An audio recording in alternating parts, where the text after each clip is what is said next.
तर्जुमा करता चलूं ताकि पूरी तकरीर का जवाब आपके सामने आ जाए। कलाम रब्बानी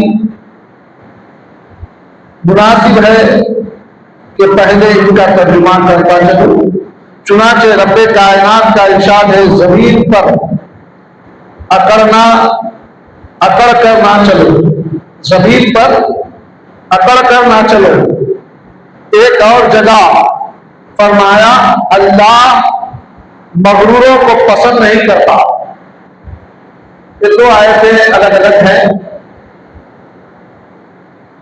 और हमारे आका सल्लल्लाहु अलैहि वसल्लम रहमतुल लिल आलमीन शफीउल मुजरिमीन सल्लल्लाहु अलैहि वसल्लम ने फरमाया, तकब्बुर और गुरूर की खबासत बयान फरमाते हुए इरशाद फरमाते हैं कि वो आदमी जिसके दिल में रत्ती बराबर भी तकब्बुर होगा, वो हरगिज़ जन्नत में दाखिल नहीं होगा।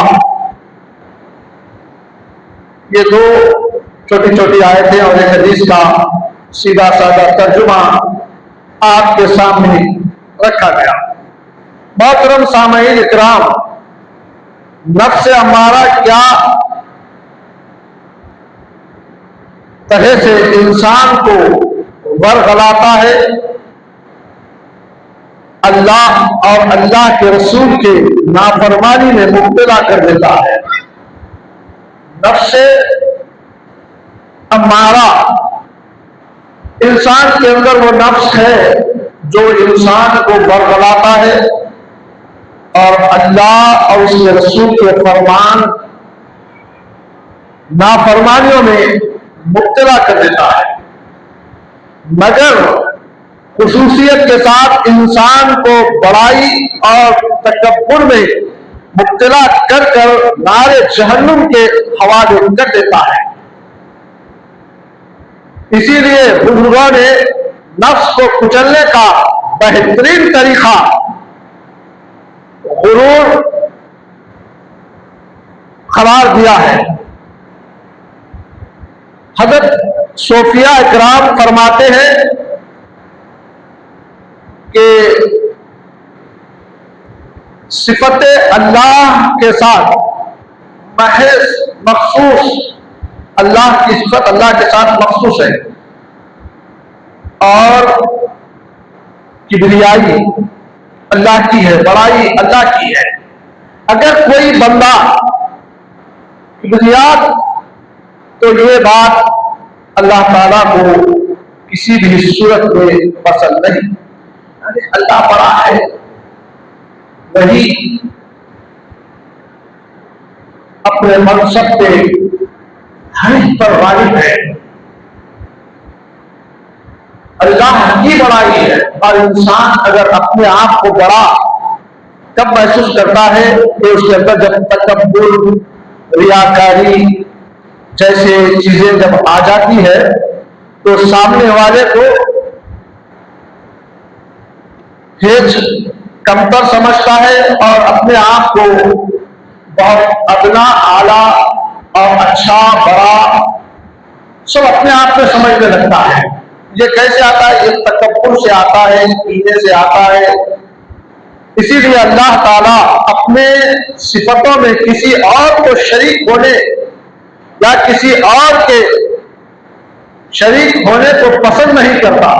लिहाजा तकब्बुर, गुरूर से परहेज करना, अपने को मिटा देना ही बुजुर्गाने के दीन के नजदीक जहाद अकबर, नफ्स के साथ जहाद करना, इसको इतना बड़ा जहाज कहा गया, जहाद अकबर से ताबीर की गई।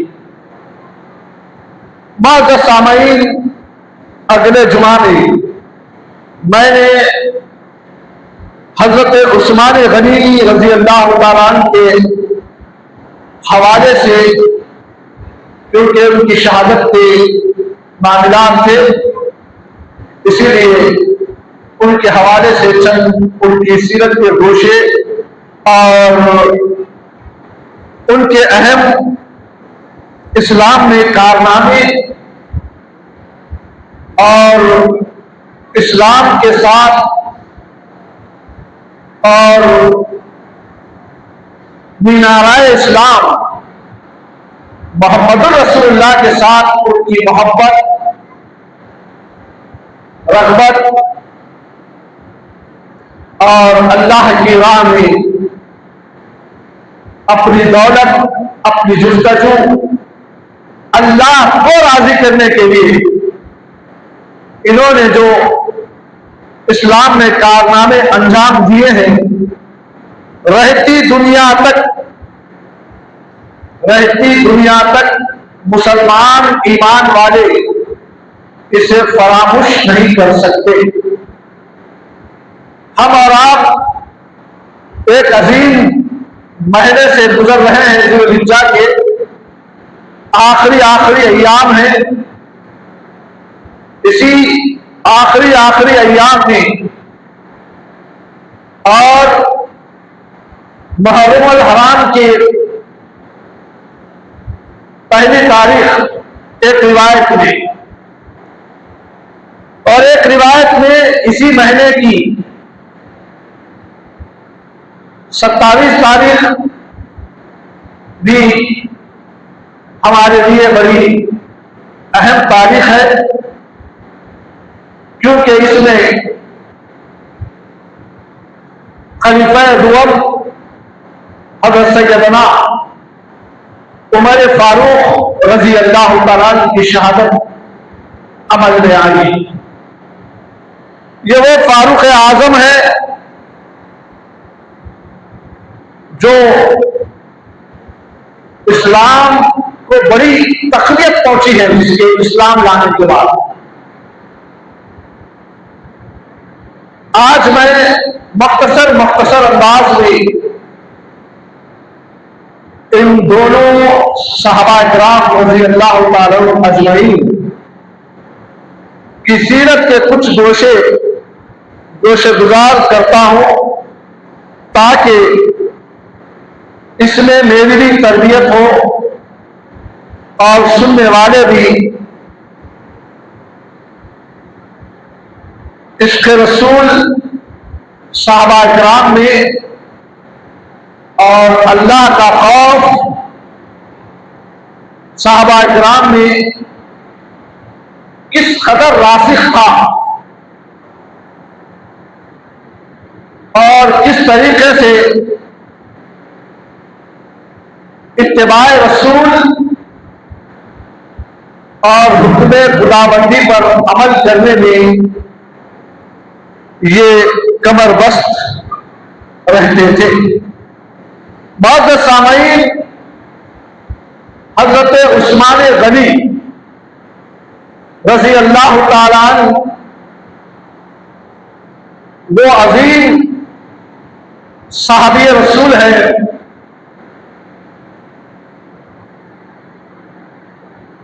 जो इस्लाम लाने के बाद,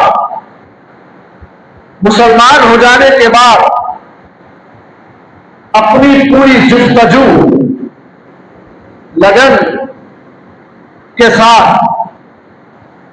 जो इस्लाम के उसूलों पर चलकर अल्लाह और उसके रसूल को राज़ी किया और अपनी दौलत, अपनी उम्र का एक हिस्सा इस्लाम के लिए वक्फ कर दिया। बाद सामईन और इस कदर ये शख्सियत के कुछ गोशे अगले जुमा बताया था कि इस कदर हयादार शख्सियत थी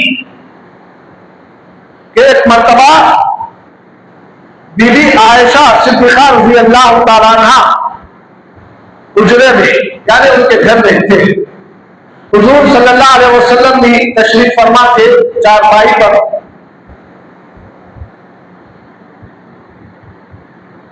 तो हजरत अबू बकर सिद्दीक रज़ी अल्लाह तआला अन्हु आए, दस्तक दी हुजूर सल्लल्लाहु अलैहि वसल्लम ने फरमाया अंदर आ जाओ। बात सामईन, अगर तरबियत के एतबार से अगर हम देखते हैं तो जब भी हम किसी के घर जाएं तो डायरेक्ट किसी के घर में घुस ना जाए, बल्कि हुजूर सल्लल्लाहु अलैहि वसल्लम की तरबियत का यह नतीजा था। सहाबा इकराम रज़ी अल्लाह तआला अन्हुम अजमईन ने जो अपनाया था, हुजूर की इत्तिबा सारी कायनात के लिए मिशन राह और रहनुमाई नजात का बास है। सहाबा इकराम ने उस नक्शे कदम पर चलकर सारी उम्मत को बताया, जब भी किसी के घर पे जाओ तो पहले दस्तक दो, डायरेक्ट घर में मत घुस जाओ। ये खिलाफ सुन्नत है, खिलाफ शरा है। कौन किस अंदाज से घर में रहता है पता नहीं, तो लिहाजा जब किसी के घर पे जाओ तो सिद्दीक़ अकबर रज़ी अल्लाह तआला अन्हु खलीफे अव्वल है, हुजूर के ससुर भी है, बावजूद इसके आप घर पे दस्तक देते हैं।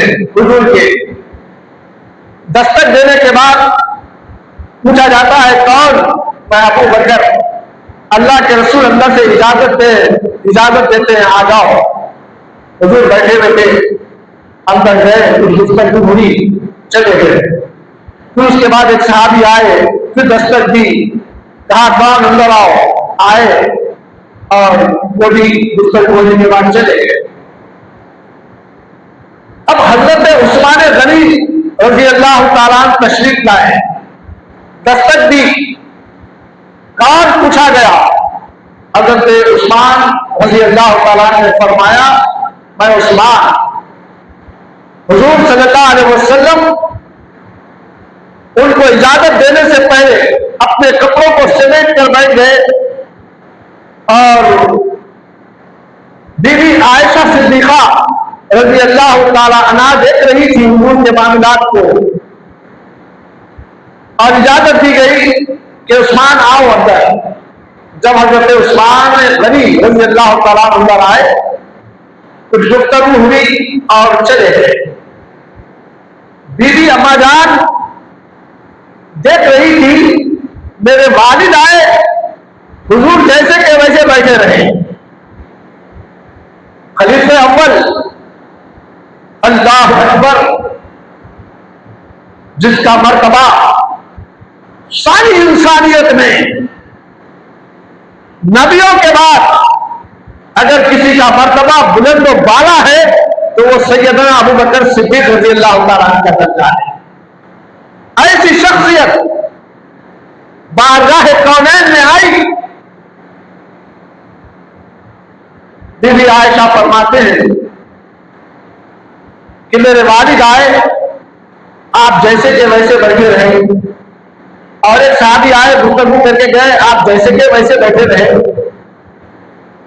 जैसे उस्मान घर में तशरीफ दस्तक दिए दरवाजे पर, आपने कहा कौन? उस्मान बोलते ही आप एकदम सकरट हो गए, कपड़ों को सिमट के बैठ गए। बात क्या है आखिर, क्या मामला है?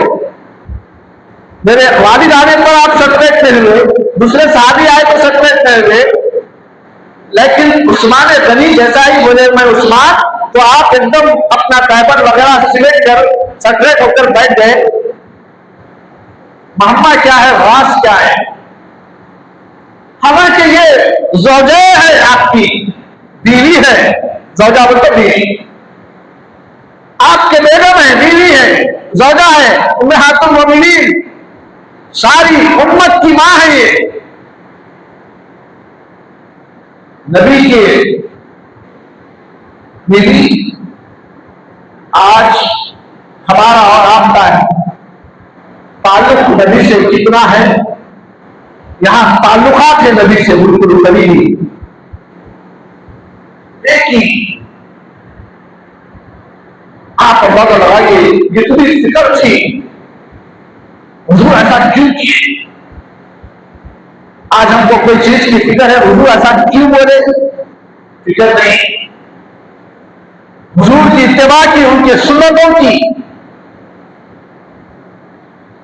मिशन की नबी के मानने वालों को कितनी फिक्र है। फिक्र आयशा बता रही है, ये फिक्र हुई, पूछ पड़ी तो आपने कहा क्यों मैं उस शख्स से हया ना करूं जिससे फरिश्ते हया करते हैं। ये उस्मान गनी रजी अल्लाह तआला अन्हु का मुकाम, जिसको अल हया मिनल ईमान कहते हैं। हया ईमान का जुज़ है। बेहया इंसान की इस्लाम में कोई उसकी तारीफ नहीं है, कोई उसका हिस्सा नहीं। ईमान के दायरे से खारिज हो जाता है बेहया। बेहया इंसान होता है तो नमाज छोड़ता है, बेहया होता है तो गाने सुनता है, बेहया होता है तो गाली देता है, बेहया होता है तो लड़ा फिरता है, बेहया होता है तो इत्तिबाए रसूल को छोड़ता है। ये बेहया लोगों की निशानी है, इस्लाम से दूरी का नतीजा है। बेहया इंसान के तरफ जाने का नतीजा इस्लाम से दूरी का नतीजा है। एक हयादार इंसान हर जगह अल्लाह की हया करता है, अल्लाह मुझे देख रहा है, हया आती है। खौफ खुदा उसके ऊपर रासिख रहता है। एक ईमान वाले का अकीदा यही होता है कि अल्लाह हर जगह है, हमें देख रहा है, उसके अंदर हया आती है। और बेहया इंसान अल्लाह को भूल जाता है। ये भूलने की वजह होती है कि इंसान गलत रवि का शिकार हो जाता है। अगर अल्लाह को ना भूला तो हया आती है उसे, अल्लाह मुझे देख रहा। अल्लाह का खौफ जब इंसान के अंदर रासिख हो जाता है तो हया भी उसके अंदर आ जाती है। बेहया नहीं होता हो, चाहे अच्छा काम करो, चाहे वो घर की तकारीफ करो, चाहे कुछ भी करो, शादी ब्याह के मामलात हो, तो उसके अंदर खौफ खुदा होने की वजह से अब वो बुराई से दूर रहता है। नाच गाने से, नचाने से, खरापात से, बेरहमी से बचता है। क्यों? खौफ खुदा है। खौफ खुदा की वजह से अंदर हया है, अंदर हया आ रही है। अरे अल्लाह मुझे देख रहा है। अरे दुनिया का इंसान अगर हम कोई गलत काम करते हैं तो देखता है, तो अरे कोई देख तो नहीं रहा है मुझे समझते हैं। अरे दुनिया के इंसानों का इतना खौफ, इनसे हया करना तुम्हारे लिए अपने आप में मोतबर समझते हैं आप। अल्लाह से कितना हया करना चाहिए इंसान को, कितना खौफ होना चाहिए। मगर इंसान अल्लाह के खौफ से कितना दूर जा चुका है, उसका नतीजा बाजारों से लेकर हमारे घर के अंदर तक जो बेहयाई का बाजार गर्म है, अल्लाह की पनाह। और हम कहते हैं हमारे घर में बरकत क्यों नहीं आती, फला क्यों नहीं होती, फला क्यों नहीं होती। कैसे होगी जब हमारे अंदर इतनी खामियां रासिख हो जाए और फिर अल्लाह से उम्मीद रखें, अल्लाह के फरमानात से दूर हो जाए, फिर अल्लाह से उम्मीद रखें। फरमानात खुदाबंदी पर चलो तो फिर अल्लाह से उम्मीद को बांधो। इंसान जब बेहया होता है तो बेशुमार कारनामे कर जाता है। हया ईमान का जुज़ है। जुज़ क्या है? हया ईमान का जुज़ है। हजरत उस्मान गनी में फूट फूट कर हया भरी हुई थी, इसीलिए फरिश्ते भी हया करते थे हजरत उस्मान से। अल्लाह के रसूल ने फरमाया, मैंने क्यों ना मैं उस शख्स से हया करूं जिससे फरिश्ते हया करते हैं। नबी अल्लाह अकबर। माज़त सामईन, हजरत उस्मान गनी रज़ी अल्लाह तआला अन्हु ज़ुल्नुरैन कहा जाता है। क्यों? यहां पर मैं थोड़ी तमीज़, थोड़ा इस्लाह की तरफ आना चाहता हूं। उस्मान गनी रज़ी अल्लाह तआला अन्हु को हुजूर सल्लल्लाहु ताला अलैहि वसल्लम ने अपनी दो साहिबजादियां उनके निकाह में दिए। अब यहां पर थोड़ा हम दुनिया की तरफ आएंगे, देखेंगे आज हम अपने आप को मुसलमान कहते हैं, ईमान वाले कहते हैं, और हम और आप देखेंगे हमारा तौर तरीका क्या सहाबा इकराम रज़ी अल्लाह तआला अन्हुम अजमईन के तौर तरीके से मेल खा रहा है या नहीं। मुअज़्ज़ज़ सामईन, आखिर हजरत उस्मान गनी को हुजूर सल्लल्लाहु अलैहि वसल्लम एक के बाद एक दो बेटियां क्यों दिए, हालांकि दूसरे सहाबा इकराम रज़ी अल्लाह तआला अन्हुम अजमईन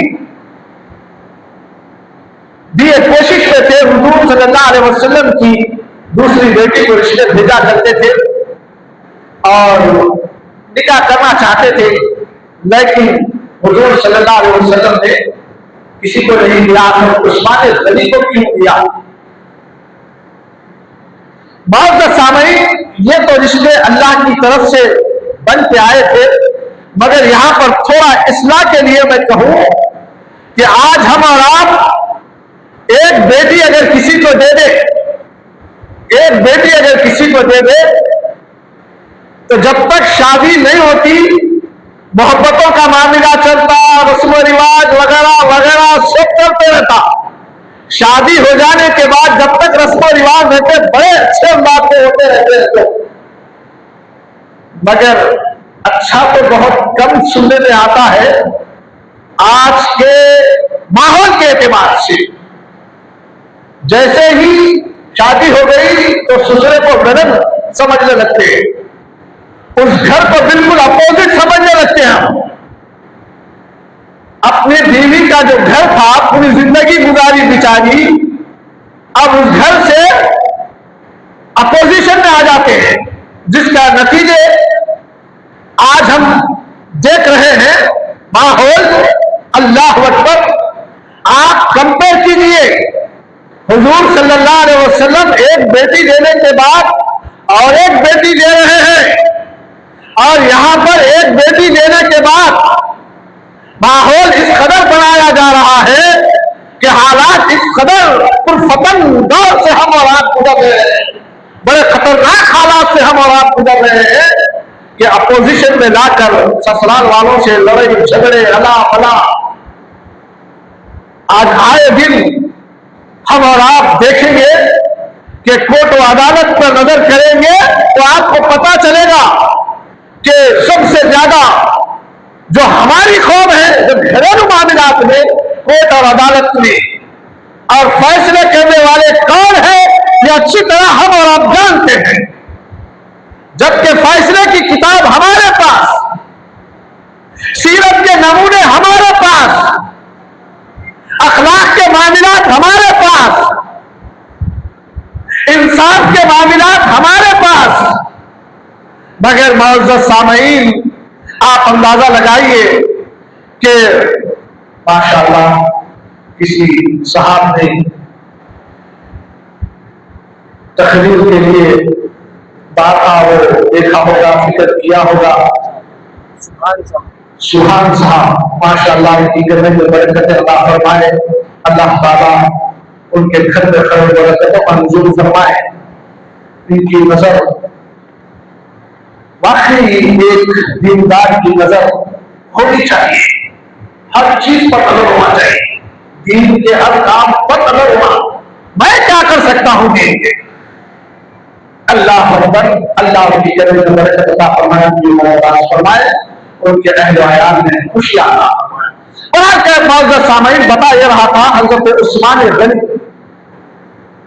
रज़ी अल्लाह तआला को जो बेटियां हुजूर ने दी है, तो सारी इंसानियत के लिए बिछड़ रहा है आपकी जिंदगी। कितना मोहब्बत से थे होंगे हज़रत उस्मान गनी पहली बेटी के साथ, कितना उनके साथ सुलूक अच्छा था होगा, ससुरे के साथ, उनकी बेटी के साथ, उनके घराने के साथ। तो तभी तो हुजूर सल्लल्लाहु अलैहि वसल्लम ने पसंद फरमाया हजरत उस्मान गनी को और एक बेटी दिया। मौजूदा सामान, इसीलिए उनको जुल्नूरैन कहते हैं। क्या कहते हैं उनको? दो नूर वाले। अल्लाह अकबर। उनके अखलाक करीमा को देखते हुए मेरे आका सल्लल्लाहु अलैहि वसल्लम ने एक बेटी के बाद दूसरी बेटी दे रहे हैं। और हम और आप अगर एक बेटी दे दिए, अगर खुदा ना खास्ता, खुदा ना करे वो बेटी का इंतकाल हो, वो बेटी के साथ कोई नारावा सुलूक हो, बल्कि अल्लाह करे कि हर बेटी के साथ अच्छा सुलूक हो, हर बेटी उसके ससुराल में अच्छी तरीके से ना ले। मगर आए दिन देखने में आता है, छोटे छोटे खुसरों को देखकर लड़कियों को हराशा किया जाता है। और हद तो यह है, लड़की के साथ उनके वालिदैन को भी होता है खुसरूर। अगर छोटा मोटा लड़की के साथ तो उनके वालिदैन को नवाज दिया जाता है। बदनजमी का शिकार हो जाता है घर। जिस घर रश के जन्नत होना चाहिए था, यह घर जहन्नुम का एक बाग बन जाता है। जिसकी वजह से इंसान अपने फैसले लेकर कुरान और हदीस की तरफ नहीं आता, बल्कि कहां कहां जाता है और कौन फैसले कर रहे हैं। आज फैसलों में कितना दम है, कितना खम है, आप अंदाजा लगाइए। आज एक फैसला होता है तो कल दूसरा फैसला। रिश्वत खाकर फैसले तब्दील किए दिए जा रहे हैं, कानून चेंज हो रहे हैं। आज मैं सीट पे हूं तो मेरा एक कानून बन रहा है, कल कोई और आता है तो उसका कानून बन रहा है। आज आए दिन इस्लाम के खिलाफ तदबीरें, ऐनी गैरी कौम नए नए कानून बनाकर मुसलमानों को डरा और धमका रही है और हमारे भूख को छीन रही है। हमारे साथ इंसाफ नहीं हो सकता। मगर कैसे इंसाफ के मीनार थे ये लोग। एक बेटी के साथ अच्छा सुलूक था तो आका दूसरी बेटी को दी। उस्मान गनी रज़ी अल्लाह तआला अन्हु की जिंदगी मुसलमानों के लिए मिशल राह थी। इसीलिए हुजूर सल्लल्लाहु अलैहि वसल्लम ने फरमाया था, अस्हाबिकल नुजूम, मेरे साहबा सितारों के मानिंद है। तुम इसमें से जिसकी भी पैरवी करोगे राह नजात पा जाओ। हजरत उस्मान गनी अल्लाह अकबर, आपकी जिंदगी के गोशे आपको अगले जुमा में बताया था।